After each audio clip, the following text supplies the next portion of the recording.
안녕하세요. 놀라운 논란의 미스터 논란입니다. 김민재 선수가 뛰고 있는 바이에른 뮌헨 소식 전달드리도록 하겠습니다. 김민재 선수가 뛰고 있는 바이에른 뮌헨이 포칼컵에서 비스바덴을 만나 2대3으로 진땀승을 거두는 그런 경기가 있었습니다. 김민재 선수가 이날 이제 선발 출전을 했는데 약간 좀 아쉬운 모습을 보였다라고 좀 느껴집니다. 어떤 이야기들이 나오고 있는지, 그리고 해외 팬들의 반응은 어떤지 바로 들어가 보시죠. 일단 선발 라인업부터 살펴보도록 하겠습니다. 케인, 디아스, 칼, 올리세, 파블로비치, 키미, 그리고 게레이로, 킴, 타, 보이, 그리고 루피키퍼입니다. 김민재 선수가 이제 선발로 나온 것을 볼 수가 있죠. 이 부분이 아무래도 많은 팬들이 기대하셨던 그런 부분 중에 하나일 텐데, 일단은 바이에른 뮌헨이 굉장히 쉽게 경기를 풀어갈 수 있는 상황이 생겼습니다. 초반에 케인이 페널티킥을 찰 수 있는 상황이 생기면서, 그러면서 이제 골을 넣었거든요.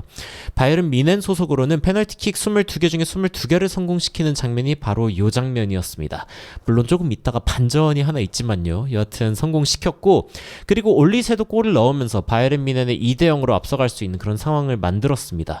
그러니까 쉽게 이길 수 있었던 그런 상황인 것이죠. 그런데 문제가 생깁니다. 후반전에 일단 상대방 비스바덴의 크로스가 굉장히 잘 들어갔고, 그리고 타가 맡고 있는 이 중간 지역, 여기에서 이제 그 경합에 실패하면서, 그러면서 이제 첫 번째 골이 들어가게 되고요. 그러면서 이제 이 카야 선수가 한 골을 넣었는데, 카야 선수가 멀티골을 기록하는 장면까지 터집니다.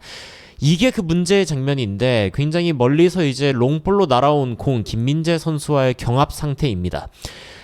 이런 상황이면은 기본적으로 김민재 선수가 볼을 따낼 것이다 라는 기대가 크기 때문에 사실 이 뒷공간을 수비를 안 하게 되겠죠, 당연히. 그런데 여기에서 김민재 선수가 이 공중볼 경합을 놓치게 됩니다.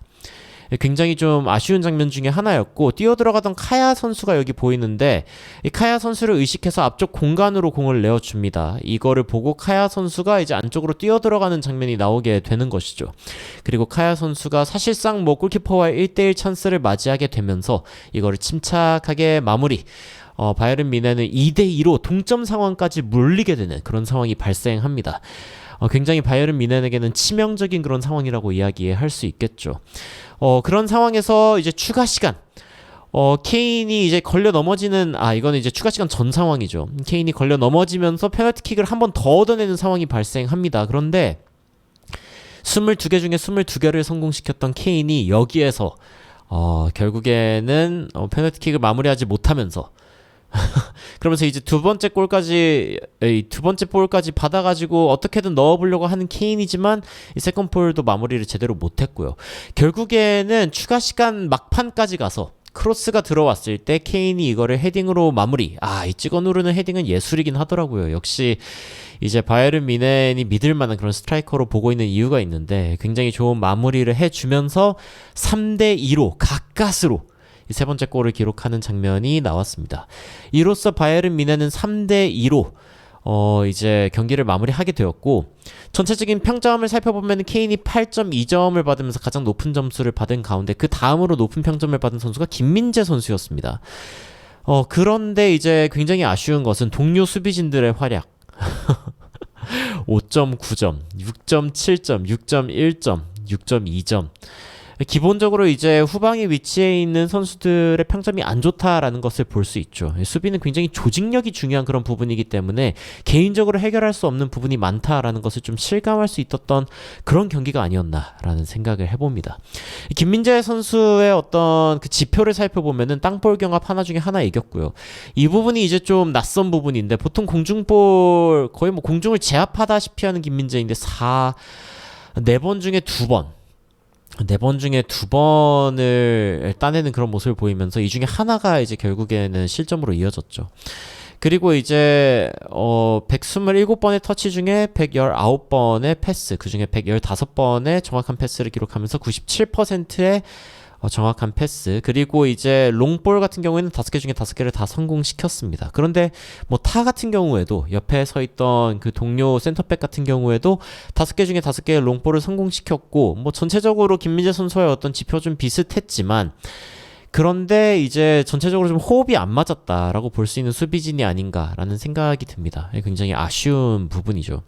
오히려 이러한 경기는 해외 팬들로 하여금 우파메카노를 좀 그리워하게 만드는 그런 효과가 있었습니다.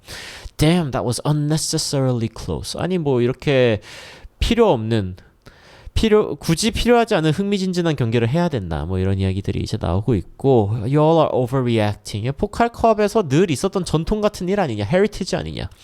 뭐 이런 이야기들도 나오지만, 하지만 우파메카노를 그리워하는 팬들의 모습이라던가, give 우파메카노 whatever he demands ASAP. 우파메카노가 달라고 하는 금액 무조건 줘라. 네, 재계약을 해야 되는 그런 상황이기 때문에 우파메카노를 무조건 붙잡아야 된다라는 이야기들도 나오고 있습니다.